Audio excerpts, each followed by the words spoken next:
এই সম্পর্কগুলো মানব সৃষ্ট না, এই আত্মাগুলোর মধ্যকার সম্পর্ক সৃষ্টি করেছেন আল্লাহ সুবহানাহু ওয়া তাআলা। কিন্তু স্বামী এবং স্ত্রীর মধ্যকার সম্পর্কটি এমন না যে এটা আপনি বাছাই করেননি। আপনি নিজে স্বামী বা স্ত্রী বাছাই করেছেন, আপনি একজন মানুষকে বাছাই করেছেন, আপনি তাকে নিজের জীবনের সাথে জড়িয়েছেন, তাই না? আর যেহেতু আপনি তাকে বাছাই করেছেন, তখন প্রত্যেকবার যখন কোনো সমস্যা দেখা দেয় আপনার অবস্থা হয়, আমি তো ভুল সিদ্ধান্ত নিয়েছিলাম, কেন আমি তাকে বাছাই করলাম, আরও ভালো কাউকে বাছাই করা উচিত ছিল, আমার জন্য কি এখনো কোনো বিকল্প আছে? এত বেশি বিকল্প, আর আপনার চিন্তা থামবে না। মন কেন সেদিকে যায়? কারণ সম্পর্কের মূল ভিত্তিটিই মিথ্যা। সম্পর্কের ভিত্তি বাহ্যিক কোনো বিষয়ের সাথে সম্পর্কিত না। একটি সম্পর্কের ভিত্তি হলো আপনি সেই ব্যক্তির মাঝে প্রশান্তি এবং স্বস্তি খুঁজে পাচ্ছেন কিনা।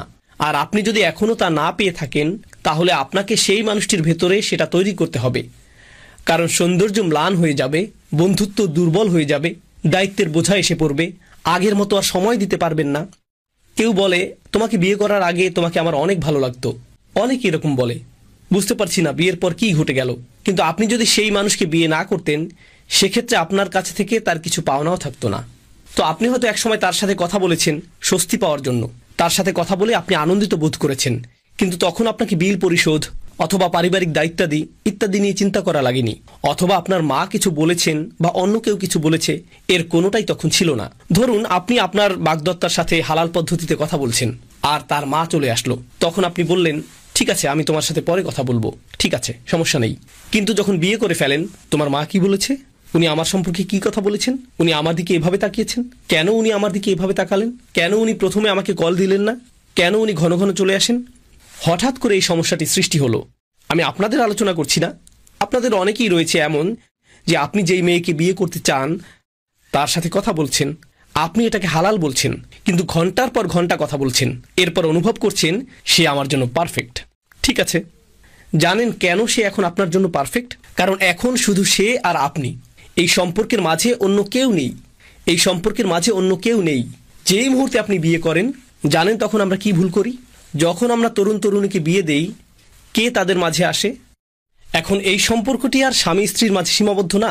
জানেন সম্পর্কটিতে কে থাকে? স্বামীর মা আর স্ত্রীর মা, স্বামীর বাবা, স্ত্রীর বাবা, ভাই বোন, চাচাতো ভাই, খালাতো ভাই। কেন তুমি তাদেরকে ঈদ উপহার দিয়েছো? আমার চাচাতো বোনকে তো কিছুই দাওনি। তুমি তাদের বাড়িতে গিয়েছো, অমুকের বাড়িতে তো যাওনি। অন্য সকলেই রয়েছে, কেবল তারা ছাড়া। আর তারা চিন্তা করে আমরা তো বিয়ের আগেই ভালো ছিলাম। জানেন এটা কেন? কারণ পশ্চিমা সমাজের দৃষ্টিকোণ থেকে আপনি যখন বিবাহিত ছিলেন না, সেটি ছিল আপনাদের দুজনের নিজস্ব বিষয়। আর যখন আপনি বিয়ে করলেন, আপনি এটাকে অন্য সকলের বিষয়ে পরিণত করলেন। আর এই ধর্ম আমাদের কি শেখায়? মৌলিকভাবে বিয়ে কার সাথে জড়িত? স্বামী এবং স্ত্রী। আমরা এই সাংস্কৃতিক দানব সৃষ্টি করেছি। আমরা এখন বৈবাহিক সম্পর্কটিকে এমনভাবে নির্ধারণ করেছি, সংখ্যালঘু মুসলিম সম্প্রদায়গুলোতে এবং সারা পৃথিবী জুড়েই আমরা বৈবাহিক সম্পর্কটিকে এমনভাবে নিরূপণ করেছি যার ফলাফল শোচনীয় হতে বাধ্য। কারণ আমরা অন্য সকলকে হস্তক্ষেপের সুযোগ প্রদান করি। তরুণ তরুণীদের মনোভাব এভাবেই তৈরি হয়ে আছে। তারা এই মনোভাব নিয়েই বৈবাহিক জীবনে প্রবেশ করে যে তারা একটা প্রতিযোগিতায় অংশ নিতে যাচ্ছে। তারা প্রত্যেকটি বিষয়ের দিকে নজর দিবে এবং বলবে, তুমি তোমার বাবা মায়ের জন্য কি করেছো? সেটা কি আমার বাবা মায়ের জন্য করেছো? তুমি তোমার ভাই বোনের জন্য কি করেছো? তুমি তাদেরকে এটা কেন দিয়েছো? তুমি ওদেরকে এটা কেন দাওনি? কেন তুমি এটা বলেছো? কেন তুমি সেটা বললে না? কেন তুমি তাকে কল করেছো? তুমি কি তাদেরকে ঈদ মোবারক বলনি? ও মাই গড, আপনি প্রত্যাশার একটি বড় তালিকা তৈরি করে ফেলেছেন। কারণ আপনি স্কোর গণনায় ব্যস্ত, এক পক্ষ অথবা অন্য পক্ষ। এখানে আপনি প্রশান্তি পাবেন না, এখানে আপনি শুধু স্কোর কার্ড পাবেন। আপনারা তো জানেন কিভাবে সেই দুটি গোত্র একে অপরের সাথে যুদ্ধে লিপ্ত ছিল। তারা মনে রাখত যে সে অমুককে হত্যা করেছে আর ও অমুককে হত্যা করেছে। তাদের অবস্থা বনু বকর এবং খুজার মতো হয়ে গেল, যারা স্কোর গণনায় ব্যস্ত। তোমার মনে আছে গত ঈদে তুমি অমুক অমুককে এটা এটা বলেছিলে, আর তুমি এমনকি এটা এটা করনি। আর অনেক শিশুই নিজ পরিবারে সারাদিন ধরে এই ধরনের অর্থহীন তর্ক শুনতে শুনতে বেড়ে উঠতে থাকে। এটাই তারা শুনে থাকে। সরল এই হাদিসটিতে রাসূল সাল্লাল্লাহু আলাইহি ওয়াসাল্লাম তাঁবুতে প্রবেশ করলেন এবং উম্মে সালামার সাথে কথা বলা শুরু করলেন। তিনি বললেন, তারা এমনটা করেছে। তিনি নাজুক অবস্থার মাঝে ছিলেন, তিনি দুর্বল অবস্থার মাঝে ছিলেন, তিনি উদ্বিগ্নতা, দুশ্চিন্তা এবং বিষণ্ণতার মাঝে ছিলেন। এটা আপনার নিজেকে নির্ভুল প্রমাণ করার সময় না। এটা এই কথা বলার সময় না যে আমি কি তোমাকে আগেই বলিনি। এটা এই চিন্তা করার সময় না যে এখন আমি ওকে দুর্বল অবস্থায় পেয়েছি, এটাই প্রতিশোধ নেওয়ার উপযুক্ত সময়। এটা সেই সময় না। উম্মে সালামা বললেন, ইয়া নবী আল্লাহ, হে আল্লাহর নবী। তিনি তার নাম ধরেও ডাকলেন না, তার তো সম্বোধন করারও প্রয়োজন ছিল না। শুধু মূল কথাটাই বলতে পারতেন, কিন্তু তিনি তাকে আল্লাহর নবী বলে সম্বোধন করলেন, যেন স্মরণ করিয়ে দিচ্ছেন ভুলে যাবেন না আপনি আল্লাহর নবী। তারা আপনার কথা শুনুক আর না শুনুক, তারা বিশ্বাস করে যে আপনি আল্লাহর নবী, আর আমিও বিশ্বাস করি যে আপনি আল্লাহর নবী। তো এই ব্যাপারে আপনার আত্মবিশ্বাসকে নড়বড়ে হতে দিবেন না। আর তুহিব্বু যালিক, আপনি কি আশা করেন তারা আপনার কথা শুনবে? তো তিনি বললেন, উখরুজ, বাইরে যান। ثم لا تكلم أحدا منهم كلمة। তিনি বললেন, তাদের কারো সাথে কথা বলবেন না। কখনো কখনো শব্দহীনতা শব্দের চেয়েও বেশি কাজ করে। আপনি তাদেরকে 3 বার আদেশ করেছেন। মনোবিজ্ঞানের ছাত্র হিসেবে আমি এই বিষয়টাকে মনোবিজ্ঞানের দৃষ্টিকোণ থেকে দেখেছি।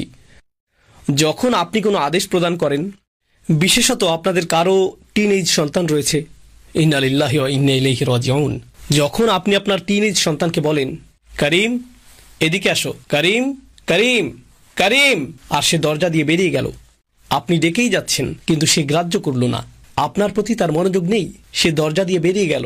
আর যখন সে ঘরে ফিরল, করিম তখন তুমি কথা শুনলে না কেন? প্রথমে 12 বার আপনি যখন ডেকেছিলেন সে বেরিয়ে গিয়েছিল, কিভাবে ভাবলেন যে এখন এটা কাজ করবে? কিন্তু জানেন এই মুহূর্তে কোন জিনিসটা কাজ করতে পারে? নীরবতা। সে ঘরে প্রবেশ করলো, কোনো মনোযোগ পেল না, সে বলল আসসালামু আলাইকুম, অন্যদিকে ফিরে বললেন ওয়ালাইকুম আসসালাম, নিচু স্বরে। কখনো নিচু স্বরে ভীতিকর স্বর। সাধারণত আপনি বলেন, তুমি কি ক্ষুধার্ত, কিছু খেয়েছো, কোথায় গিয়েছিলে? এখন কোনো প্রশ্ন না। রান্নাঘরে সে আপনার পাশেই দাঁড়িয়ে আছে আর তার অবস্থা, কোনো খাবার আছে?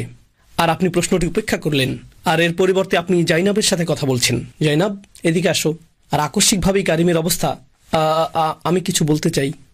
তোমার কিছুই বলার প্রয়োজন নেই, আসলে আমার ভুল হয়ে গিয়েছে, আমি অন্যায় করেছি, এরকম আচরণ আর করব না।